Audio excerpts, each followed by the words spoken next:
नमस्कार फ्रेंड्स, आज बात करते हैं एक बहुत इम्पोर्टेंट और बहुत ही पेनफुल कंडीशन के बारे में जिसको फाइब्रोमाइल्जिया कहते हैं। फाइब्रोमाइल्जिया एक ऐसी डिजीज है जिसमें पेशेंट को पूरे शरीर में दर्द महसूस होता है। उसको एसोसिएटेड बहुत सारे सिम्टम्स होते हैं, जैसे हेडेक्स हैं, यूरिनरी प्रॉब्लम्स हैं, अनएक्सप्लेन्ड पेन है, मूड स्विंग्स हैं, डिप्रेशन है, एंजाइटी है और पेशेंट मल्टीपल कंसल्टेशन लेता है पेन के लिए।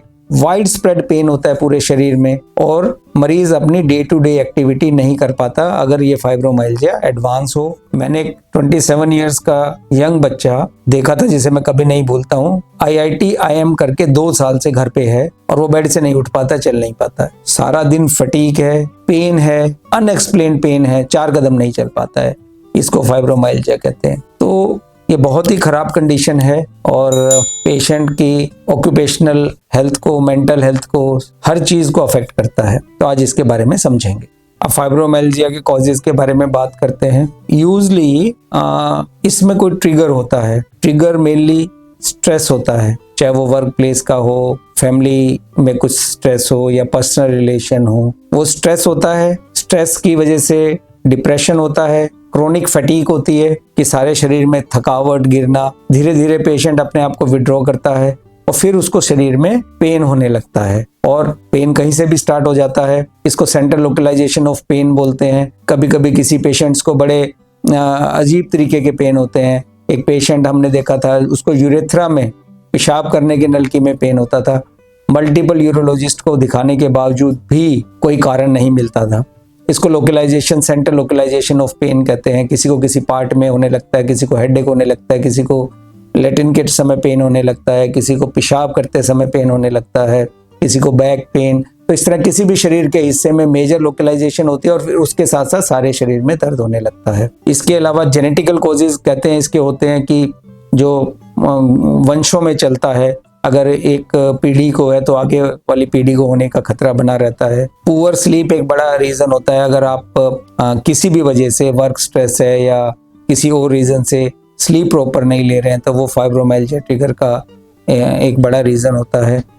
ये कहा जाता है कि नर्वस सिस्टम की ओवर एक्टिविटी की वजह से फाइब्रोमाइल्जिया होता है। इसकी बहुत सारी थियरीज हमारी मेडिकल साइंस में दी जाती हैं, पर एग्जैक्ट एक्सप्लेनेशन हमारे पास नहीं है। पर यह बात डेफिनेटली है कि ये lifestyle, sedentary habit, stress, depression, mood swings, lack of sleeps, इन सब से बहुत रिलेटेड है। अब इसके सिम्टम की बात करते हैं तो सबसे पहला सिम्टम होता है वाइड स्प्रेड पेन। पूरे शरीर में कहीं भी दर्द होता है और हर शरीर का हिस्सा दुखने लगता है। स्लीप डिस्टर्बेंस होती हैं, यूरिनरी डिस्टर्बेंस हो सकती हैं, पेनफुल मिक्चुरेशन हो सकती हैं, हेडेक हो सकता है, बड़ा इंपॉर्टेंट सिम्टम है। इरिटेबल बाउल सिंड्रोम, कुछ खाते हैं और आपको इमीडिएटली टॉयलेट जाना पड़ता है, अपने आप को रिलीव करना पड़ता है, बार बार पेट में क्रैम्प्स आते हैं, जिसको इरिटेबल बाउल सिंड्रोम बोलते हैं। सिस्टाइटिस, दैट मीन्स कि हमेशा आपको पेशाब वाली जगह पे दर्द होता है। ये सब फाइब्रोमाइल्जिया के सिम्टम होते हैं।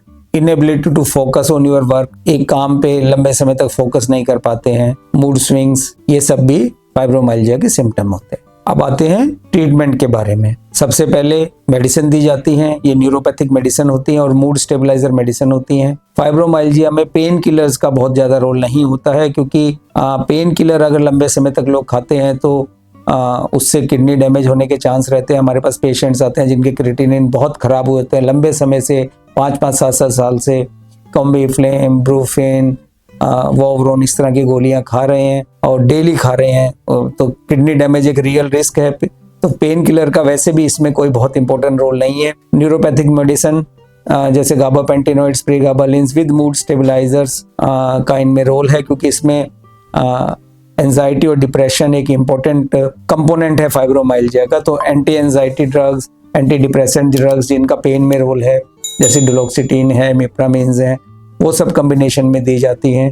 सिम्टम ट्रीटमेंट करे जाता है, जैसे इरिटेबल बाउल सिंड्रोम है, हेडेक है, सिस्टाइटिस है, उन सब का इलाज करा जाता है। ये तो मेडिकल मैनेजमेंट की बात है। इसके अलावा आपको कॉग्निटिव बिहेवियरल थेरेपी की जरूरत पड़ती है।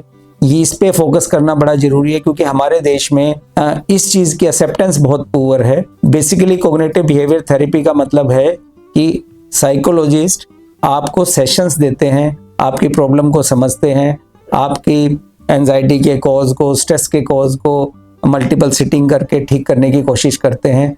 और कॉग्निटिव बिहेवियरल थेरेपीज फाइब्रोमाइल्जिया का एक इम्पॉर्टेंट पार्ट है। आप ये ना समझें कि आपको साइकियाट्रिस्ट के पास भेज रहे हैं या पागल बता दिया गया है, ऐसा कोई पर्पस नहीं है। पर इन बिहेवियरल थेरेपीज का फाइब्रोमाइल्जिया में बहुत इंपॉर्टेंट रोल होता है। फिर लाइफस्टाइल मॉडिफिकेशन बहुत काम आता है, क्योंकि आप रूटीन एक्टिविटी भी नहीं कर पा रहे हैं। इसमें एरोबिक एक्सरसाइज, वॉकिंग एक्सरसाइज का बहुत इंपॉर्टेंट रोल है। तो जब हम पेशेंट को ये सब करने के लिए कहते हैं तो पेशेंट इमीडिएटली कहता है कि डॉक्टर साहब मैं 2 कदम खड़ा होके नहीं चल पा रहा, आप कहते हैं वॉकिंग करो, या पेशेंट बड़ा इरिटेट होता है ये बात सुन के। तो मैं उनके लिए मैसेज देना चाह रहा हूँ। एक तो कहीं जगह पे लोगों ने फाइब्रोमाइल्जिया क्लब बना रखे होते हैं, वहाँ पे वो ऐसे पेशेंट्स को इनवाइट करा जाता है और उनकी ग्रुप एक्टिविटीज करी जाती हैं, जिसमें उनकी स्ट्रेस बस्टिंग एक्टिविटी होती है, प्लस उनको फिजिकल थेरेपीज दी जाती हैं। दूसरा जो हम रिकमेंड करते हैं वो ग्रेडेड एक्सरसाइज और सेल्फ हिप्नोटिज्म एडवाइज करते हैं। उसका क्या मतलब है कि सपोज करो आपको पेन है सारे शरीर में और आप 10 कदम चल पाते हैं, तो आप 10 कदम चलें पहले दिन और अपने आप को शाबाशी दें कि नहीं मैंने 10 कदम चला है। आप 2 दिन 10 कदम चलें और उसके बाद उसमें 5 कदम बढ़ाएं। तो इस तरह करके आप अगले दिन 15 कदम हो गए और आपका इंक्रीमेंट 50% का हुआ। 10 से लेके 15 तक 50% का इंक्रीमेंट हुआ, तो अपने आप को शाबाशी दें। और ऐसे ऐसे छोटी छोटी इंक्रीमेंटल एक्सरसाइज में अपनी फिजिकल एक्टिविटी बढ़ाएं, अपने ज्वाइंट्स को स्ट्रेच करें, अपनी हल्की वॉकिंग करें, एरोबिक्स करें। तो ग्रेडेड एक्सरसाइज करें, धीरे धीरे धीरे बढ़ाएं, तो एंडोरेंस आएगी, कॉन्फिडेंस आएगा, मेंटल फटीग कम होगी। और एक्सरसाइज सबसे बड़ा मूड एलिवेटर होता है। तो अगर एक्सरसाइज होगी तो मूड एलिवेट होगा, कॉन्फिडेंस आएगा। तो ये छोटी छोटी ग्रेडेड एक्सरसाइज इसमें बहुत काम करती हैं। जैसे एसोसिएटेड थेरेपीज हैं, एक्यूपंक्चर है, टेंस है, physical therapy, yoga, mindfulness exercise, ध्यान, इन सब का इसमें इंपॉर्टेंट रोल है। ये सब आप हेल्प ले सकते हैं। कोई स्पिरिचुअल एक्टिविटी इसमें बहुत काम आती है। योग गुरु हैं, आपके स्पिरिचुअल गुरु हैं जो भगवान के नाम पे या जो भी आप के स्पिरिचुअल धर्म है उसके हिसाब से आप करें। तो ये सब छोटी छोटी चीजें इसमें हेल्प करती हैं। और ये कॉम्बिनेशन थेरेपी है, कोई भी एक चीज आपको नहीं ठीक कर पाएगी। मेडिसिन भी लें, कुछ एक्सरसाइज करें, फिजिकल थेरेपी लें, टेंस लें, एक्यूपंक्चर लें, तो एक कंबाइंड एफर्ट और अपनी इच्छा, अपनी ठीक होने की इच्छा और अपना कॉन्फिडेंस, कुछ एंटी डिप्रेसेंट मेडिसिन की जरूरत पड़ सकती है, ये सब मिलके फाइब्रोमाइल्जिया को मैनेज करा जाता है। और इसमें मैं एक बात जरूर कहना चाहूंगा कि फैमिली का बहुत बड़ा रोल है। फैमिली सपोर्ट, फैमिली कॉन्फिडेंस, इन सब चीजों में बहुत काम आता है। और अगर फैमिली मेंबर से हेल्प मिले आपको ये क्राइसिस टाइड ओवर करने में, तो हमने देखा है पेशेंट की रिकवरी बहुत जल्दी होती है। Thank you.